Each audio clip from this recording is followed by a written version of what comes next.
बहुत बहुत धन्यवाद आपकी, क्योंकि हम इतनी दूर नेपाल से आए हैं। आपने नेपाल की वॉइस इंडिया तक सब सीनियर सिटीजन पहुंचाने के लिए जो आपने प्रयास किया है, आप मीडिया को बहुत बहुत धन्यवाद दे रही हूँ।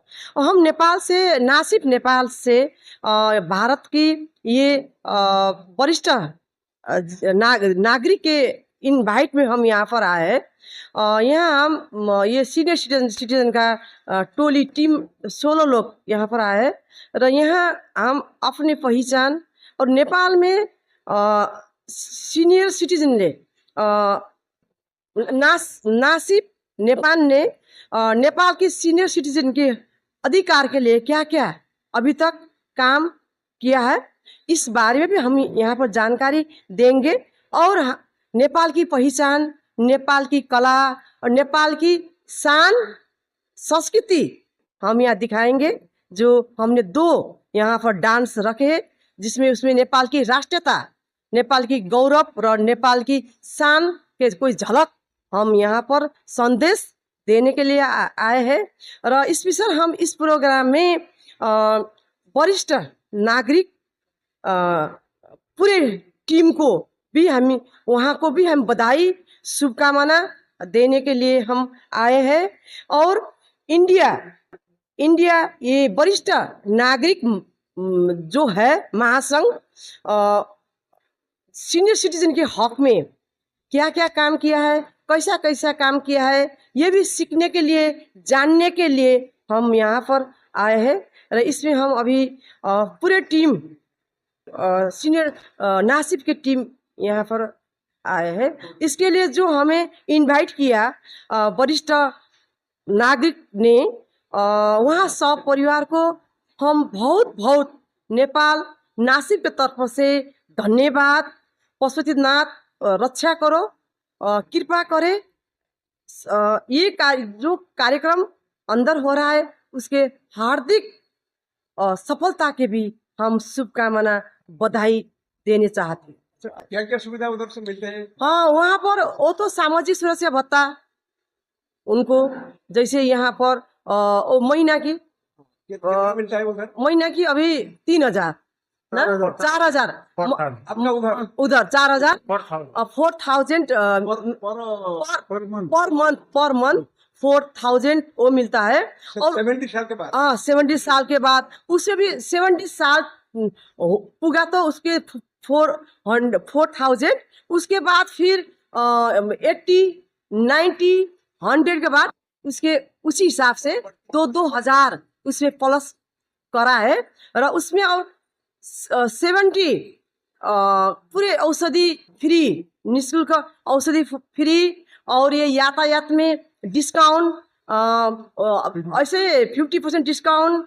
उसके बाद जो बड़ा बड़ा रोग लगा, अल्जाइमर रोग, कैंसर, इसी का पूरा उपचार, ऐसे किडनी, ऐसे बड़ा बड़ा रोग का सब निःशुल्क नेपाल सरकार ने बहुत अच्छा सीनियर सिटीजन के सवाल में बहुत अच्छा काम किया है नेपाल में।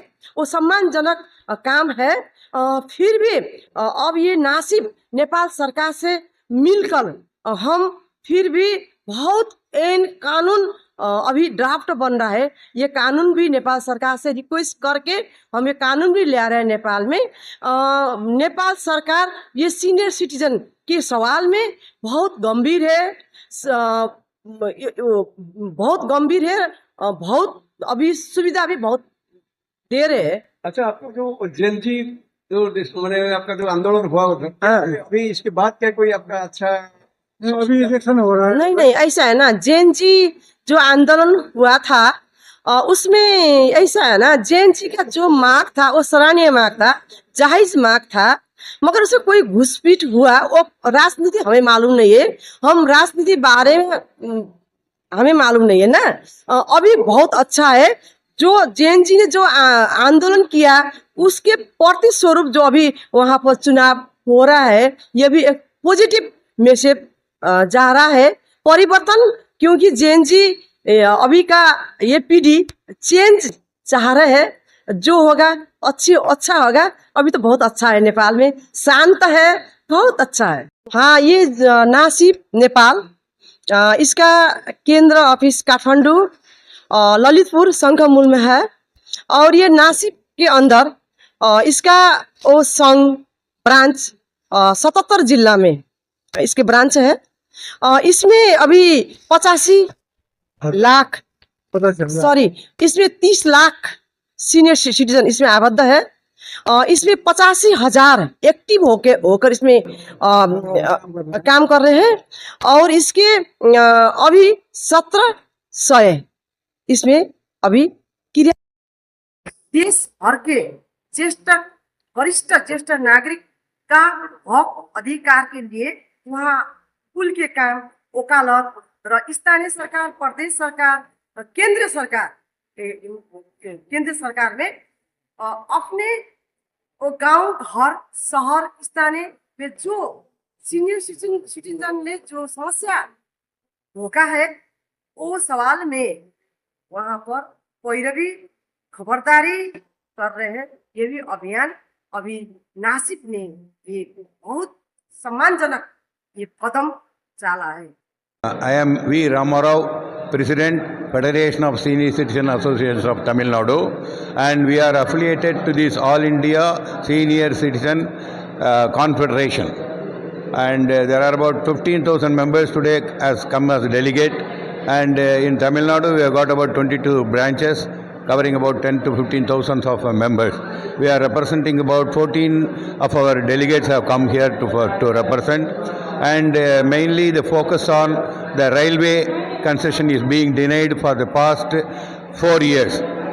UPA government gave it. Now the present government has stopped. In spite of many associations asking for the restoration of that. After all, it is only 1,500 crores expense for a government which spends for 50 lakh crores every year in that budget. We are very much agitated, angry over that, and many programs of action we want to chart out. The pensioners are denied the railway ticket. After all, out of 16 crores, only 1 crore travel in a year. That costs only 1,000 peanut for the government. Even this, the government is denying. It's a very, very agitated one. That conference is seized off, and various kinds of programs we are going to chart out, including going to the station master and giving it throughout India. Such programs are being charted out. Today, the Central Working Committee will decide about it. And another one issue is we want a formation of Elders Commission. By an act, you should bring an act. In Kerala, they have done it, but even in central government, they have not done it. It is very, very sorry. Every state should adopt and give protection through the constitution. And also, one good thing is in Kerala, they have put a separate budget for senior citizens. You know why? In India, there are 16,000 crores of people, in which out of 140 crores or 16 crores. In Tamil Nadu, out of 18 crores, 1 crore and 25 lakhs of people are the senior citizens. They should be given respect, they should be given a living. As age goes on, the medical expenses are more, and people are not able to afford to take it. So this is why we want the government should come into the field and see, and every district they should form hospitals for senior citizens, exclusive hospital for senior citizens. GRE we call it. Is R.T. Namasivayam, Tamil Nadu. I am also Central Council member of ISKCON. What I want to tell is in Tamil Nadu, they have created 25 daycare centers for senior citizens in various districts. I would like the similar schemes should come from other states also, so the senior citizen can spend that time, poor senior citizen can spend that time in the morning to evening with the free food. So this is my own recommendation for all the states. सभी वो लोगों को मेरा नमस्कार। मैंने Karnataka states के senior citizen association का president है और उनका साथ भी मेरा नाम है B.A. Patil. I am the retired district health education officer also. We are organizing our senior citizen association in Karnataka since from 20 years. So many problems and so many suggestions are given to our government, and he is the man. His headquarter is at Bangalore. He is also the office bearers of the Karnataka Senior Citizen Federation. Bengaluru में एक federation है हमारा, ये हुबली है कि second capital city, इसमें वो हमारा सेंट्रल ऑफिस है। वो हमारा स्टेट में 1,50,000 senior citizens are the members, बहुत बड़ा संख्या है हमारा वो। इसमें mostly more than 30,000 are the ladies senior citizens. They are also working very hard with us. One most important thing is that again and again we are collecting and doing the programs in the city only. But 70% महिला के और रईतो और कूलीकारों सभी लोग रहता है in rural areas.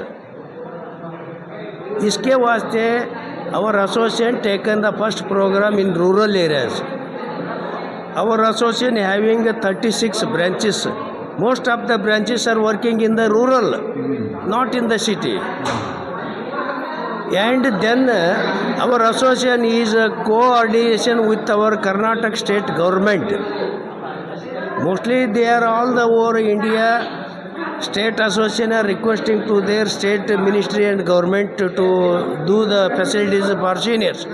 But our association having in Karnataka good coalitions and contact with the government. Only within this year we are conducted 10 meetings with the government officer and director and secretaries.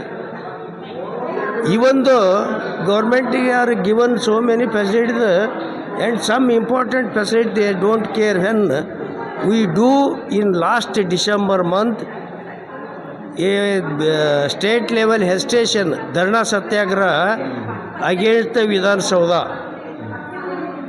On that time a minister, secretaries and director all are come with us in the state and taken one meeting at Vidhan Sabha and promised so many grievances, so many demands they want to solve. Just now in the next month our state budget is going on. On that budget session definitely they promised us to do the 50% demands senior citizens. मैं सुनंदा बेंदर हूँ, ये state president women's wing का, और मेरे wing में 60,000 members हैं। वो सभी काउंसलिंग के बारे में आते हैं। सब लोग सड़क पे सोए हैं, सब लोगों के खाना नहीं और उसको पेंशन नहीं। सब लोगों को बहुत हरेसमेंट हो रहे, बच्चों लोगों को भी हरेसमेंट दे रहे और गवर्नमेंट भी हरेसमेंट दे रहे। पेंशन बंद किया है, इसके बारे में हम सब लड़ रहे हैं अभी। उसको सबसे बड़ा ये क्या है, वो पेंशन चाहिए उसको पहला। हम लोग कर्नाटक से आए हैं। हम रिटायर्ड एम्प्लॉइज़ का प्रेसिडेंट हूँ, शेखर गौड़ा पाटिल करके। हम 7 से 44 आदमी बोले तो 46 मेंबर्स आए हैं। इधर बहुत कुछ लगता है मेरे को। कई बार बोले तो सीनियर सिटीजन को सरकार से बहुत काम होना पड़ेगा ना, इसलिए हम लोग स्ट्रेंथ के लिए हम बहुत कोशिश करके 46 मेंबर्स आया। हम फ्लाइट पे आया, फिर ट्रेन पे आया। साथ में इधर क्या क्या ये है इम्पॉर्टेंट प्लेस देखने के, वो देख के बाद में गांव में गए तो भी उधर हम साथी रहते एसोसिएशन के मेंबर को